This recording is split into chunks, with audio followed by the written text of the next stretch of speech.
এটা জানতে হবে। গৌর হরির জন্ম হলো কবে? কবে বলো তোমার? কবে? এইখানে আসছে না, বলবো কি করে? গৌর হরির জন্ম হলো দোল পূর্ণিমার দিন। দোল পূর্ণিমা বা গৌর পূর্ণিমা আমরাও বলি, সবাই বলে, তাই না? গৌর পূর্ণিমা বা দোল পূর্ণিমা কবে? 1486 খ্রিস্টাব্দে যখন নবযুগের সূচনা হয়। 1500 খ্রিস্টাব্দ হতে হলো নবযুগ। কি তাই তো? তাহলে কোর্সে আছে তো, ক্লাসে পড়েছে তোমরা। 1500 খ্রিস্টাব্দ হতে হলো নবযুগ। তো সূচনা হয়েছে সবে মাত্র 1486 খ্রিস্টাব্দে 18ই ফেব্রুয়ারি, বারে ছিল শুক্রবার। হরিবল হরিবল। শুক্রবার, সিংহ রাশি, সিংহ লগ্ন, ঠিক সন্ধ্যাবেলা। সময়টা কখন? 7টা 47 হয়ে 42 সেকেন্ড সময় যখন, তখন আমার গৌর হরি এলেন কোথায়? না শ্রীধাম নবদ্বীপে জগন্নাথ মিশ্রের ঘরে শচীন উদরে জনমল ভেল আমার গোড়া দ্বিজমণি।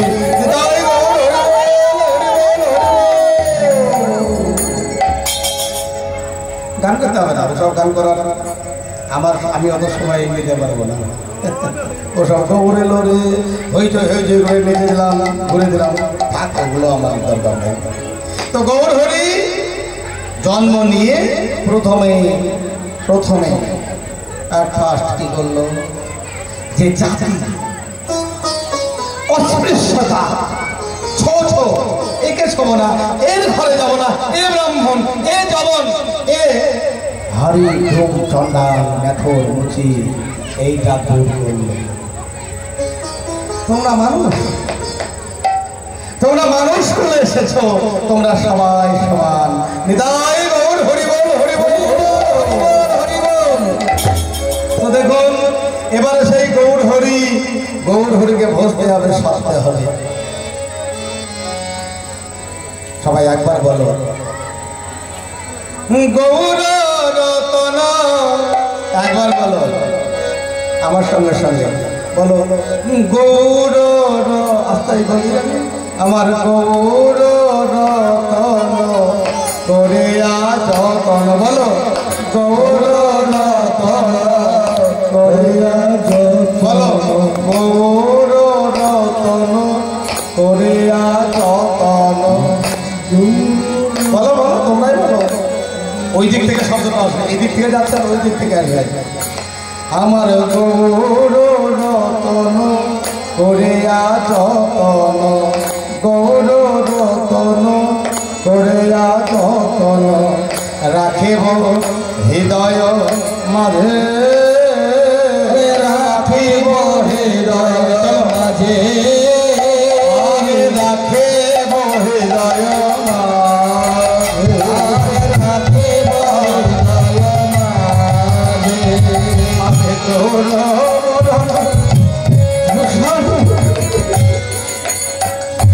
আমি গৌর বলো ভূষণ করিব,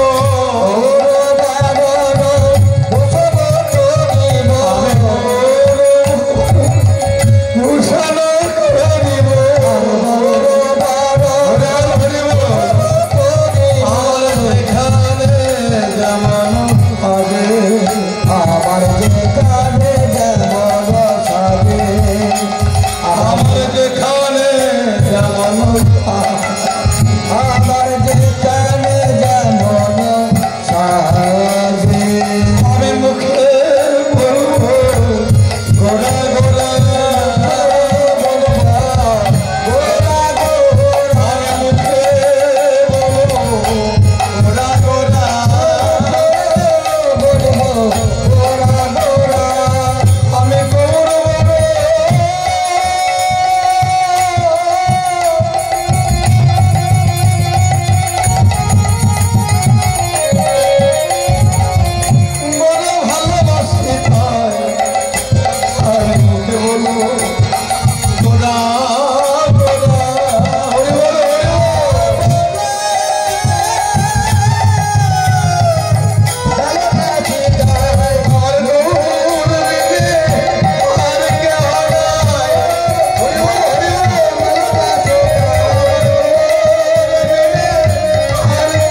বিষ্ণুপ্রিয়া দেবী এতটাই ভালোবাসে আমার গৌর হরিকে, তাই আমার বিষ্ণুপ্রিয়া দেবী গৌর হরির রূপ দর্শন করে বলছি, জানিস আমি আর কি বলবো, ওই গৌর হরির রূপের কাছে, ওই গৌর হরির রূপের কাছে মূল্যবান সোনা ওই একদিন হার মেলে গিয়েছে। তাই বুঝি বলছে, হ্যাঁ আরে সুবর্ণ বরণ হেরি নিজ কুবরণ, সুবর্ণ বরণ হেরি নিজ কুবরণ, সুবর্ণ সুবর্ণ মানে হচ্ছে সোনা, সোনার বরণ। সোনা একদিন গৌর হরির কাছে এসে, গৌর হরির এই যে যদি গৌর হরির কান্তির কাছে নিজে হার মেলে গিয়েছে। সুবর্ণ বরণ হেরি নিজ কুবরণ, সুবর্ণ বরণ হেরি নিজ কুবরণ, মানিয়া মন মনস্তাপে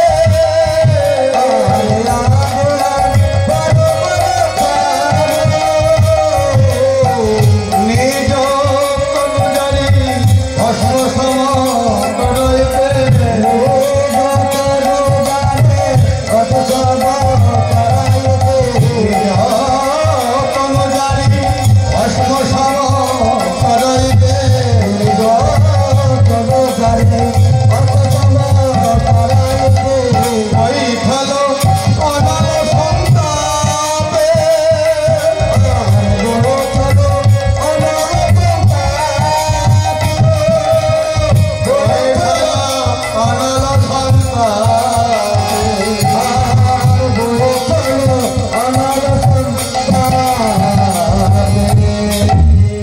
সোনাহার মানে গেল।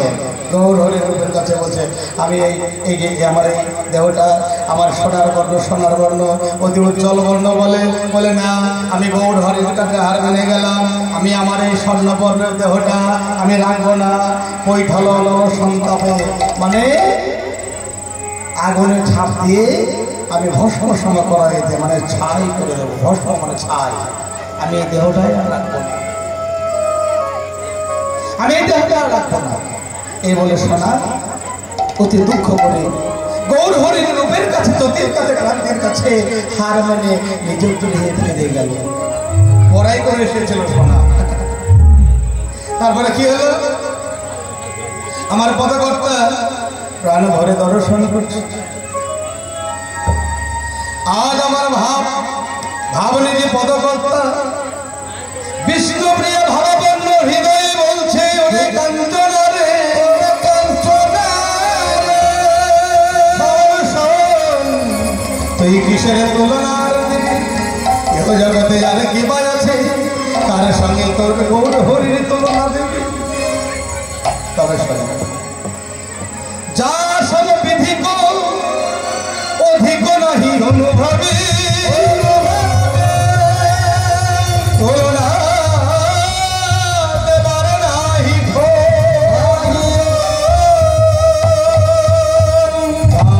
সমবিধিক অধিক নাহি অনুভবী। বিধি বিধাতা যেটা নির্মাণ করেছে,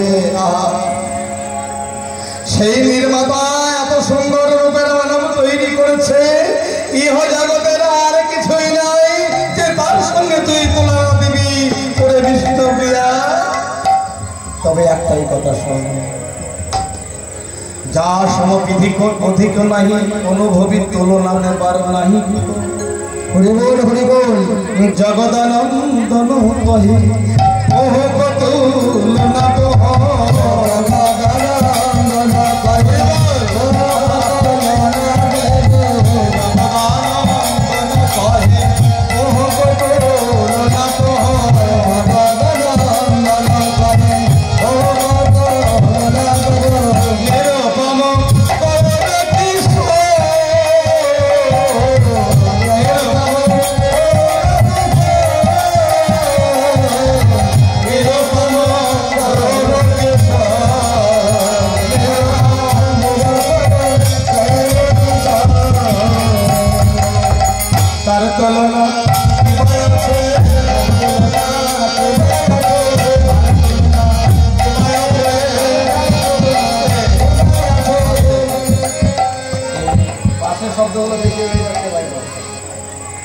আমাকে একটু ঢেকে দেখে সময় বলে আমার তার তুলনা কি ভাই আছে, তার তুলনা বাবা ঠিক আছে, তার তুলনা কি ভাই আছে, আর তার তুলনা কি ভাই আছে এই জগতে যা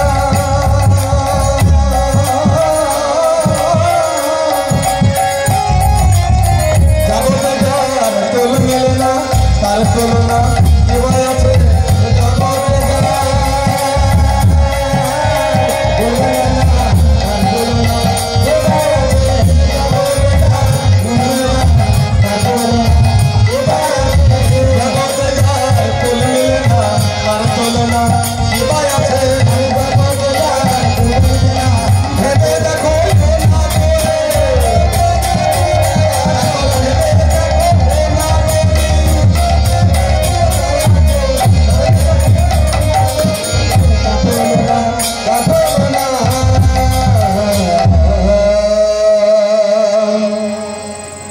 তার তুলনা শুধু বলছে প্রভু তুলনা, প্রভু মানে হলো প্রভু, প্রভু তুলনা, প্রভু মানে প্রভুর তুলনা, মানে প্রভু মানে এখানে আমার গৌর হরি, গৌর হরির তুলনা একমাত্র গৌর হরি। নিরুপম, নিরুপম মানে কি সর্ব অঙ্গজার সুন্দর, সর্বসুন্দর, নিরুপম গৌর কিশোর আমার গৌর হরি। তাই গৌর হরি বল, হরি বল, হরি বল, হরি বল, হরি বল।